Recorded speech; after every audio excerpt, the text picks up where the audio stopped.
saac in ka badan ayaana lagu warramayaa in waddadaasi sidii loo furi lahaa in laga shaqaynayay. maadaama barafka marka uu aad u xooganaa, mas-uuliyiinta dowladda waxay sheegeen markii dambe in lagu guulaysto waddada in la furo.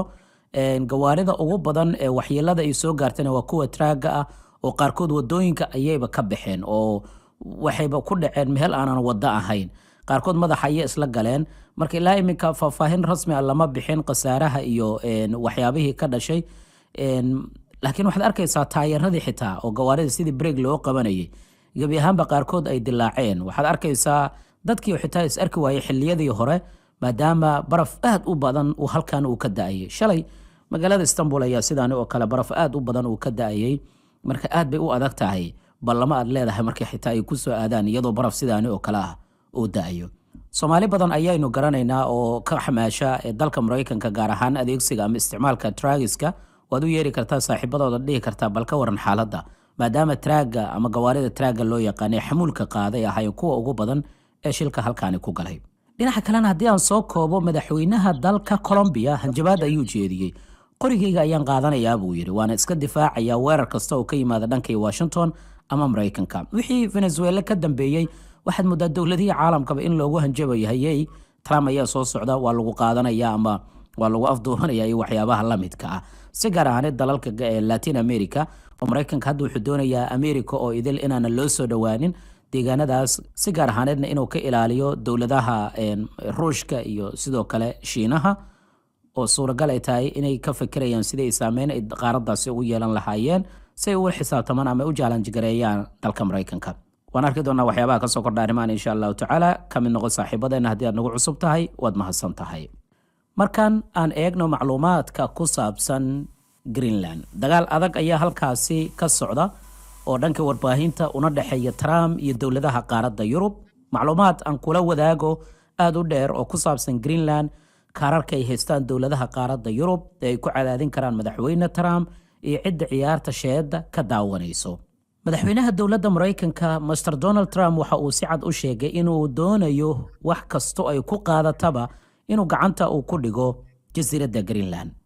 waxa uu maanta uu daabacay mar kale sawirkan oo lagu tilmaamay bahdilkii ugu weynaa oo ay la kulmeen hoggaanka dowladaha qaaradda Yurub.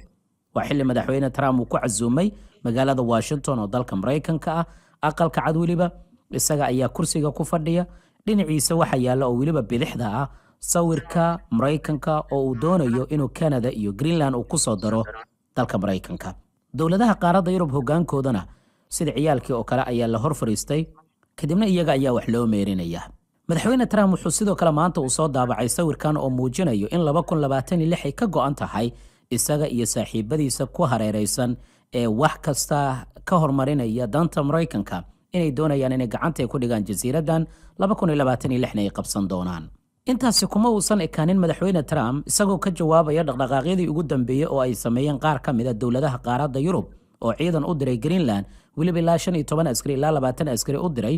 waxa uu soo daabacay qoraal ay si toos ah isu dhaafsadeen isaga iyo madaxweynaha dowladda Faransiiska Emmanuel Macron, iyo hadal kale oo ammaan iyo u dhigmay oo ka yimid xogayaha guud ee gaashaanbuurta NATO.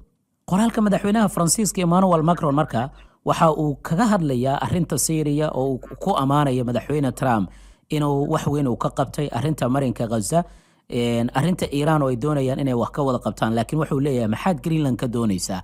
arrimahaasi kale dowladahan islaamka ayaan xogaa aad xooga u saarayna oo aan sidaan doonana ka samaynayna. maxaad Greenland ka doonaysaa? hadalkiisa sidaas ayuu u dhignaa Emmanuel Macron. sidaasi oo kalena wuxuu leeyahay aan wada kulanno, wax badan ayaan wada qaban karnaa, aan wada cashaynayo waxyaabaha la midka ah. warka intaasi kuma uusan ekaanin xogayaha guud ee gaashaanbuurta NATO ayaa dhankiisa qoraal oo u diray madaxweyne Trump waxaa lagu soo daabacay barta gaarka ah ee Truth Social loo yaqaano. Mark Rutte wuxuu yidhi mudane madaxweyne, waxaan kuugu hambaleynayaa Syria iyo waxyaabahan caadiga ahayn aad ka qabatay. warbaahintayda ayaan iyo guud ahaan warbaahinta ayaan ka hadli doonaa anigoo ku amaanaya kulanka magaalada Davos. kadibna arrinta Gaza iyo arrinta Ukraine iyo ayaan ka wada hadli doonaa, waan ka wada shaqaynaynaa iyo waxyaabaha la midka ah. laakiin arrinta Greenland waan ka wada hadli doonaa, waan ku sugi lahay inaan is aragno. fariintaas ayuu u soo qoray Mark Rutte. nuxurka fariinta intaas ayay ahayd. madaxweyne Trump wuu soo qaatay fariintii screen ayuu ka soo qaaday. hebel waa la soo qarxiyay haddii aad maqli jirtayna wuxuu si toos ah u soo dhigay bartiisa Truth Social Media. reer Yurub markaa intaasi looguma ekaanin. Emmanuel Macron ayaa hanjabaad kale oo dheeraad ah loo diray. Madaxweyne Trump ayaa u diray, wuxuu yiri haddii aadan ka mid noqon guddiga nabadgelyada ee marinka Gaza, canshuur dheeraad ah oo 200% ah ayaan kugu soo rogi doonaa. Aan kula wadaago Greenland iyo wararkii ugu dambeeyay marka hore intaanan eegin macluumaadyadaasi oo idil aan ku hormarno maxay Greenland muhiim u tahay, yayna muhiim u tahay. Jasiiradda Greenland waa mid ka mid ah jasiiradaha ugu waaweyn dunida. Inkastoo dadkeedu ay yar yihiin, haddana muhiimadda halka ay ku taalo juqraafi ahaan, military ahaan, dhaqaale ahaan iyo tartanka quwadaha waaweyn sida Ruushka, Shiinaha iyo Mareykanka waa waxyaabaha muhiim ka dhigaya jasiiradda Greenland. Waxay ku taalaa meel istiraatiiji ah oo bartamaha Arctic badda loo yaqaano oo u dhow Mareykanka, Canada iyo Ruushka ayay ku taalaa jasiiraddaani. ciddii maamusha badweynta Arctic loo yaqaano waxay yeelanaysaa inay dhanka amniga, hawada iyo sidoo kale gantaalada iyo marinada istiraatiijiga ee eriyadaasi ku taala ay maamusho. Mareykanka markuu wuxuu doonayaa halkaasi saldhigyo inuu ka samaysto. Wuxuu doonayaa inuu halkaas uu ka dhiso saldhigga digniinaha hore ee ka dhanka gantaalada balaastiga, inuu la socdo hawada iyo dayax gacmeedyada dowladaha ka soo horjeedo iyo difaaca dhinaca waqooyi ee dalka Mareykanka, si gaar ahaaneed NATO isagoo ku soo gambanaya weliba. kheyraad ahaan marka la eegana waxaa la sheegaa Greenland inay kheyraad dabiici ah oo muhiim ay leedahay. marinada ganacsi waa waxyaabaha ugu muhiimsan. tartanka quwadaha markaan eegnana waa halkan u socdee. Shiinaha halkan aad ayuu u danaynayaa si gaar ahaaneed macdanta iyo kaabayaasha. Ruushka wuxuu doonayaa saameyntiisa iyo isballaarintiisa badweynta Arctic inay qayb ay ka noqoto oo Greenland uu u dhawaado ama yaraan uu gacanta uu ku dhigo. NATO iyo midowga Yurubna amnigooda iyo xakameynta dhanka waqooyiga ayay inta badan diiradda u saaraan. madaxweyne Trump maxay tahay sababta u danaynaya marka? Wuxuu madaxweyne Trump halkaas u arkay furo dhanka amniga oo Mareykanka iyo dantiisa uu ka eeganayo, hub dhaqaale iyo ciyaar weyn oo uu doonayo halkaasi inuu kula ciyaaro Shiinaha iyo Ruushka. Sidaa daraadeed marka si cad ayuu u muujinayaa rabitaankiisa ah inuu halkaasi iibsado ama inuu awood uu ku qaato. taas marka waxay keentay inay dowlado badan oo qaaradda Yurub ka tirsan oo markii hore saaxiib u arkaya madaxweyne Trump inay aad arrintaasi walaac kaga muujiyaan.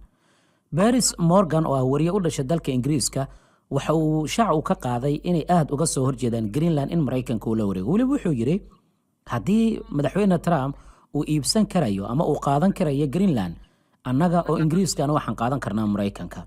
halkaas waxaad ka dareemaysaa marka fariimaha warbaahinta la isu marinayo iyo sida Greenland muhiim ay u tahay. dowlad kastaan ay u danaynayso Greenland ugu yaraan inay ka mid noqoto deegaanadeeda. dowladaha qaaradda Yurub hadda marka waxay haystaan dhowr kaar oo cadaadis oo ay ku cadaadin karayaan madaxweyne Trump. waxa ugu muhiimsan dhanka Shiinaha iyo ganacsiga. waan isla eegi doonaa mid kastaaba. Yurub iyo Mareykanka waxaa la sheegaa inuu dhex maro ganacsi aad u weyn. si gaar ahaaneed dowladaha qaaradda Yurub iyo Mareykanka ganacsigooda in ka badan 1.5 trilyan oo dollarka Mareykanka ayaa lagu qiyaasaa. mararka qaarkii 1.6 trilyan ayaa la gaarsiiyaa. maadaama marka madaxweyne Trump uu canshuur ku hanjabaya aan eegno labada dhinac ganacsiga midba mid kale uu dhoofiyo. reer Yurub waxay Mareykanka u dhoofiyaan ganacsi qiimihiisa lagu sheegay ilaa iyo 900 ilaa 800 oo bilyan oo dollarka Mareykanka sanadkii. waxyaabaha ay u iibgeeyaan dalka Mareykankana waxaa qayb ka ah daawooyinka, baabuurta iyo waxyaabaha la midka ah ee dhanka caymiska iyo IT-da waxyaabahaas ay aad u maalgeliyaan. Mareykanka dhankiisa ganacsiga Yurub uu geeyay qiimahan waxa uu ku kacayaa 700 ilaa 760 bilyan oo dollarka Mareykanka, taasoo ka dhigan inay reer Yurub wax aad u badan ay u iibgeeyaan oo dhaqaale badan ay ka helaan dalka Mareykanka. haddii canshuuro dheeraad ah lagu soo rogo labada dhinacna, cidda qasaarayso waa ruuxa mar walba dhaqaalaha tirada badan iib ahaan u geeya dhinaca kale. Trump marka wuxuu ku hanjabayaa in ka badan 200% canshuur ah inuu ku soo rogi doono dowladahan. kaarka kale ee reer Yurub ay adeegsan karayaan waa dhanka iyo Shiinaha.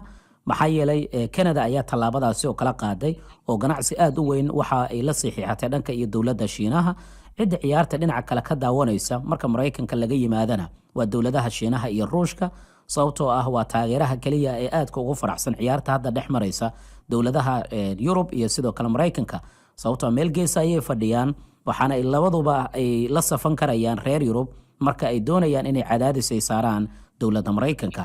hadda laakiin sheeda ay wax walba ka daawanayaan.